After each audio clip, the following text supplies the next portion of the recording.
গত বছর জুন মাসে ইরানে আক্রমণ করে ইসরায়েল। পাল্টা আক্রমণে যায় ইরান। এক পর্যায়ে আমেরিকাও তার বোমারু বিমান দিয়ে হামলা চালায় ইরানের পারমাণবিক স্থাপনায়। সেই যুদ্ধে ইরানের সক্ষমতা সারা বিশ্বের সাধুবাদ লাভ করে। যুদ্ধে হারেনি, কিন্তু ইরান কি হারছে নিজের কাছেই? অর্থনৈতিক সংকট কি আয়াতুল্লাহ খামেনির দীর্ঘ শাসনকে নড়বড়ে করে দিচ্ছে? এমন প্রশ্ন আজ ইরানের ঘরে বাইরে। ইরান জুড়ে এখন মিছিল আর বিক্ষোভ করছে সাধারণ মানুষ, ব্যবসায়ী এবং দোকানদাররা। ২০২২ সালে মাহসা জিনা আমিনির মৃত্যুর পর এটি ইরানের সবচেয়ে বড় বিক্ষোভ। কেন এই জন অসন্তোষ? বলা হচ্ছে ইরানি রিয়ালের রেকর্ড কম মুদ্রা বিনিময় হার এবং ক্রমবর্ধমান অর্থনৈতিক চাপ, যার মধ্যে উচ্চ মুদ্রাস্ফীতি এবং বেড়ে যাওয়া দ্রব্যমূল্যই আসল কারণ।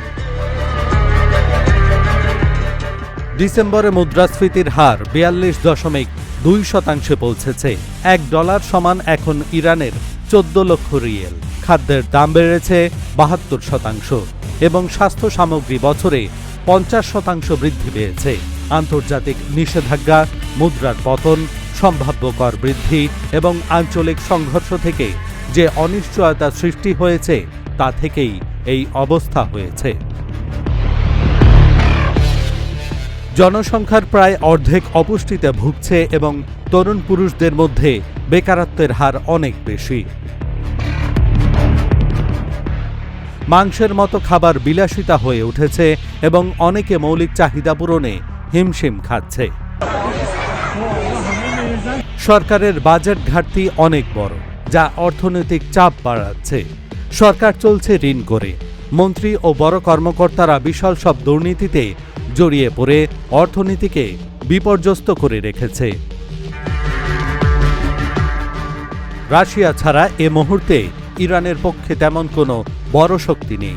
পারমাণবিক কর্মসূচি এবং অন্যান্য কারণে আরোপিত নিষেধাজ্ঞা ইরানের অর্থনীতিতে বড় আঘাত হেনেছে।